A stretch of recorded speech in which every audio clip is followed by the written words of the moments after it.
വിടവാങ്ങൽ പ്രസംഗം പോലെ ആര്യ രാജേന്ദ്രന്റെ വൈകാരിക കുറിപ്പ്. നന്ദി പറഞ്ഞ തിരുവനന്തപുരം മേയർ.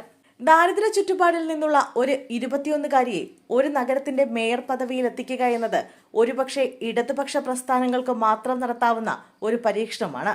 ഇത് വളരെ വിനയത്തോടെ തുറന്നു പറഞ്ഞിരിക്കുകയാണ് തിരുവനന്തപുരം മേയർ ആര്യ രാജേന്ദ്രൻ.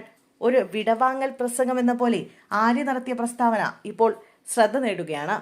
മഴ പെയ്താൽ ചോർന്നൊലിക്കുന്ന വീട്ടിൽ നിന്നും 21 വയസ്സുള്ള പെൺകുട്ടിയെ ഈ വലിയ നഗരത്തിന്റെ മേയറാക്കിയതിൽ നന്ദി പറഞ്ഞുകൊണ്ടാണ് ആര്യ തന്റെ വാക്കുകൾ തുടങ്ങിയത്.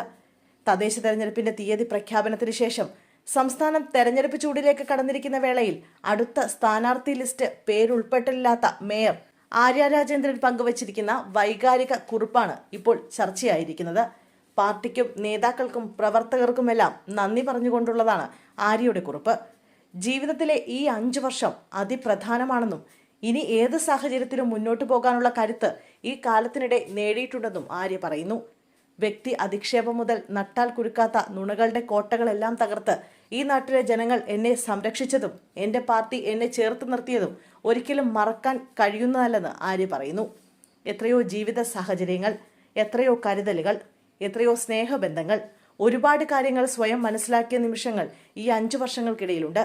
നാം അനുഭവിച്ച ജീവിത സാഹചര്യങ്ങളെക്കാൾ പ്രയാസമേറിയ ജീവിത സാഹചര്യങ്ങളിലെ മനുഷ്യരെ കണ്ടെത്തി ജീവിതത്തിലേക്ക് തിരിച്ചു കൊണ്ടുവന്ന തീരുമാനങ്ങളടക്കം എണ്ണിയാൽ തീരാത്ത അത്രയും കാര്യങ്ങൾ പറയാനുണ്ടെന്ന് ആര്യ തന്റെ കുറിപ്പിൽ പറയുന്നു. വികസന പ്രവർത്തനങ്ങളിൽ എല്ലാവരുടെയും അഭിപ്രായവും നിർദ്ദേശവും കേട്ട് ലോകരാജ്യങ്ങൾ അംഗീകരിക്കുന്ന നിലവാരത്തിലേക്ക് നഗരത്തെ ഉയർത്താൻ സാധിച്ചു. രാജ്യത്ത് ആദ്യമായി സുസ്ഥിര വികസനത്തിനായുള്ള UN ഹാബിറ്റാറ്റ് അവാർഡ് നമ്മുടെ നഗരത്തിന് ലഭിക്കുമ്പോൾ എന്റെ പേരിനൊപ്പം തിരുവനന്തപുരം ഇന്ത്യ എന്ന് വിളിച്ചത് ഇപ്പോഴും അഭിമാനത്തോടെ ഓർക്കുകയാണെന്നും മേയർ പറയുന്നു. മികച്ച നഗരസഭ എന്ന നിലയിൽ സംസ്ഥാന സർക്കാരിന്റെയും കേന്ദ്ര സർക്കാരിന്റെയും വിവിധ അവാർഡുകൾ ചരിത്രത്തിൽ ആദ്യമായി നമ്മുടെ നഗരത്തിന് നേടാനായി. അതിന് നേതൃത്വം നൽകാൻ ഈ ഭരണസമിതിക്ക് സാധിച്ചു എന്നതിൽ അഭിമാനമുണ്ടെന്നും ആര്യ പറഞ്ഞു. തിരുവനന്തപുരം നഗരസഭയിലെ സ്ഥാനാർത്ഥികളുടെ ആദ്യ പട്ടിക LDF പ്രഖ്യാപിച്ചു കഴിഞ്ഞു. മേയർ ആര്യ രാജേന്ദ്രൻ മത്സരരംഗത്തില്ല. 101 സീറ്റുകളിൽ 93 മണ്ഡലങ്ങളിലെ സ്ഥാനാർത്ഥികളെയാണ് പ്രഖ്യാപിച്ചിരിക്കുന്നത്. മറ്റ് 8 സ്ഥാനാർത്ഥികളുടെ പ്രഖ്യാപനം ഉടൻ ഉണ്ടാകുമെന്ന് LDF നേതാക്കൾ അറിയിച്ചിട്ടുണ്ട്.